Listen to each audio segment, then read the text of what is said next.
Halo teman-teman, perkenalkan nama saya Felix Janurius, mahasiswa dari STPB Persada Katulistiwa Sintang, dari Prodi PPKN kelas A14. Pada hari ini saya akan menjelaskan tentang sosialisasi politik. Tujuan dari pembuatan video ini adalah untuk memenuhi tugas UAS yang diberikan oleh dosen pengampu mata kuliah Sosiologi Politik. Nah, maka dari itu teman-teman, pada kesempatan ini saya akan menjelaskan tentang sosialisasi politik. Apa itu sosialisasi politik? Sosialisasi politik adalah suatu komponen utama dari sebuah sistem politik, karena dengan terdapatnya sosialisasi politik, maka seorang individu bisa mempelajari politik baik secara disadari ataupun tidak disadari oleh masing-masing individu tersebut. Sosialisasi politik mempunyai sifat laten dan manifest. Sosialisasi politik laten berproses langsung dalam transmisi informasi, nilai, atau perasaan terhadap peran, input dan output sistem sosial, atau misalnya keluarga, yang menjadi pengaruh sikap terhadap peran, input dan output sistem politik. Kemudian, sosialisasi politik manifest berlangsung dalam bentuk informasi, nilai, atau perasaan kepada peran, input dan output sistem politik. Sosialisasi politik mempunyai fungsi teman-teman, yaitu yang pertama adalah membentuk dan mentransmisikan kebudayaan politik sebuah bangsa. Yang kedua, memelihara kebudayaan politik suatu bangsa. Dan yang ketiga, mengubah kebudayaan politik suatu bangsa. Dalam metode penyampaian pesan, sosialisasi politik dapat dibedakan menjadi dua, yaitu pendidikan politik dan indoktrinasi politik. Pendidikan politik adalah proses dialogis yang mempunyai tujuan supaya anggota masyarakat mengetahui dan mempelajari nilai, norma, dan simbol politik negaranya. Hal ini dapat dijalankan melalui aktivitas khusus, latihan, kepemimpinan, diskusi, atau keikutsertaan dalam pertemuan formal ataupun informal. Sementara indoktrinasi politik merupakan proses sosialisasi yang dijalankan untuk memobilisasi dan memanipulasi warga masyarakat supaya menerima nilai, norma, dan simbol politik.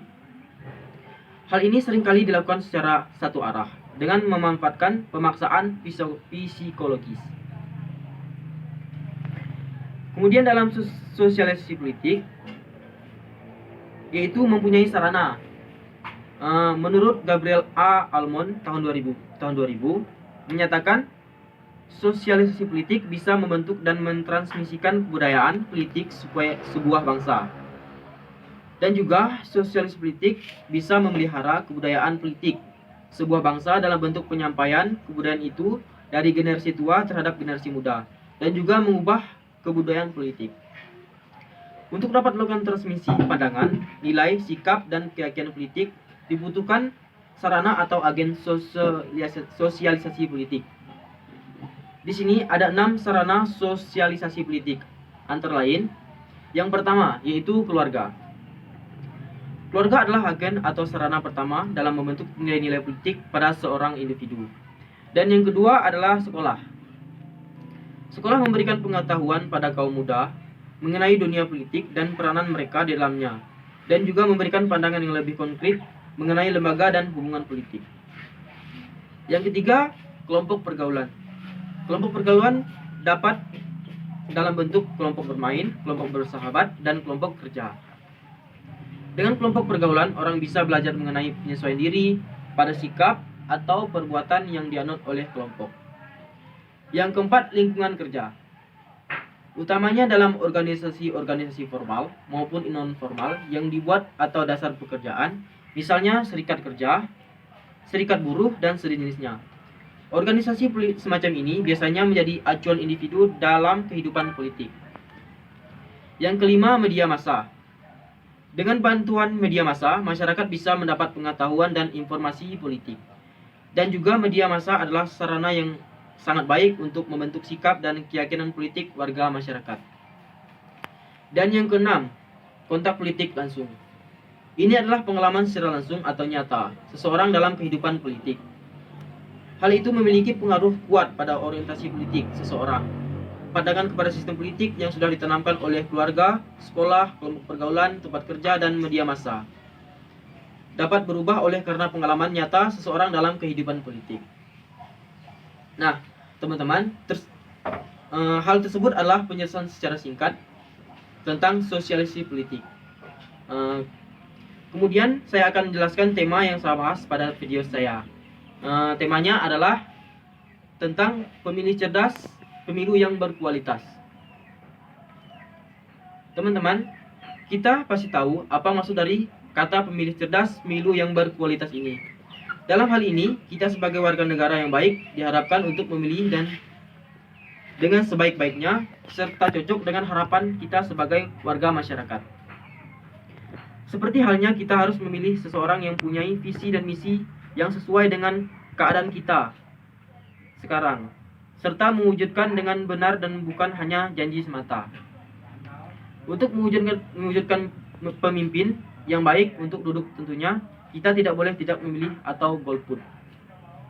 Karena jika kita melakukan hal demikian, akan menyulitkan kita ke depannya. Karena kemungkinan yang terjadi, kita tidak tahu siapa pemimpin yang tepat untuk memimpin kita sebagai warga masyarakat. Pemimpin ke depan harus memiliki komitmen yang tegas terhadap pemberantasan korupsi yang masih marak di tanah air, penyelesaian masalah HAM yang masih terbengkalai, penegakan Pancasila sebagai dasar negara karena semakin sering dilupakan dan telah kehilangan daya pengikatnya, sehingga kekerasan sekretarian berlatar belakang agama dan ke daerah masih sering terjadi. Di samping itu, pemimpin masa depan harus figur yang mampu menghargai faktor-faktor lokalitas serta memiliki watak yang demokratis. Untuk mewujudkan seorang pemimpin yang berkriteria sebagai berikut, tentunya kita harus memilih yang cerdas serta dapat mewujudkan pemilu yang berkualitas. Selama ini, pandangan masyarakat terhadap proses politik itu kotor dan jahat. Banyak politisi yang ketika turun berkampanye menjanjikan keberpihakan pada rakyat. Namun kenyataannya, saat duduk di parlemen, jangankan merealisasikan janji-janji politiknya, turun kembali ke masyarakat saja enggan.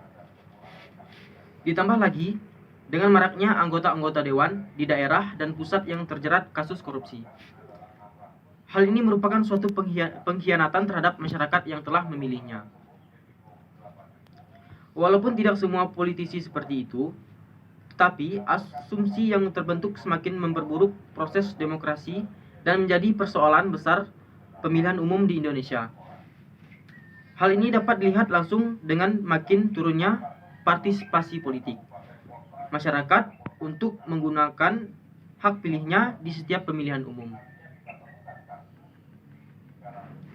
Oleh karena itu, sebagai pemilih, ada beberapa hal yang perlu kita cermati sebelum menentukan hak pilihannya. Yang pertama, telusuri rekam jejak, visi misi, dan program kerjanya. Pemilih yang cerdas tentu perlu diteliti dan cermat dalam menentukan hak pilihannya kepada kandidat yang berkompetisi. Dan yang kedua, lawan money politik. Salah satu yang akan kita temui di tengah perhelatan pesta demokrasi adalah bertebarannya money politik. Dan yang ketiga, tidak termakan berita hoax. Di era kemajuan teknologi, informasi digital menjadi instrumen penting bagi kandidat yang berkompetisi dan mempengaruhi pilihan politik pemilih. Melalui Instagram, Facebook, WhatsApp, dan sosial media lainnya, para kandidat bebas menyampaikan informasi apapun untuk memperkenalkan dirinya dan menyampaikan visi misi dan program yang dibuat. Dan yang keempat, melihat lingkaran tim pemenangan. Mengapa kita perlu sebagai pemilih tidak hanya melihat secara objektif calon yang berkompetisi, kita juga perlu melihat orang-orang yang ada di sekelilingnya. Hal ini untuk memastikan jalannya arah pemerintah ke depan sesuai koridor dan tidak melenceng, karena tim pemenang ini akan dekat sekali di lingkar kekuasaan elit politik. Oke, baik. Jadi kesimpulannya dari materi saya ini adalah pemilihan yang cerdas dalam memilih menjadi aspek penting yang wajib dimiliki oleh setiap warga negara. Masyarakat sebagai pionir demokrasi diharapkan mampu menumbuhkan kesadaran politik sebagai pemilih untuk menggunakan hak pilihannya. Indonesia kedepannya ditentukan oleh pilihan politik pemilih yang objektif dan mengedepankan rasionalitas. Pilihlah kandidat yang terbaik yang dapat memperjuangkan hak-hak masyarakat dan berani berbicara dalam kebenaran. Pemilihan yang cerdas menghasilkan pemimpin yang jujur, cerdas, adil, dan mampu menjaga amanah. Semakin tinggi kualitas pemilu, semakin baik pula kualitas para wakil rakyat yang bisa terpilih dalam lembaga perwakilan rakyat maupun pemimpin di lingkungan eksekutif. Oke, sekian materi yang telah saya bahas mengenai sosialisasi politik dan beserta tema yang sudah saya sampaikan. Jika ada salah kata, mohon dimaafkan.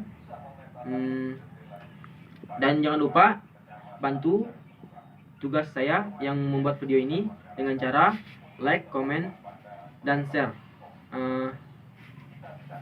Demikian, terima kasih.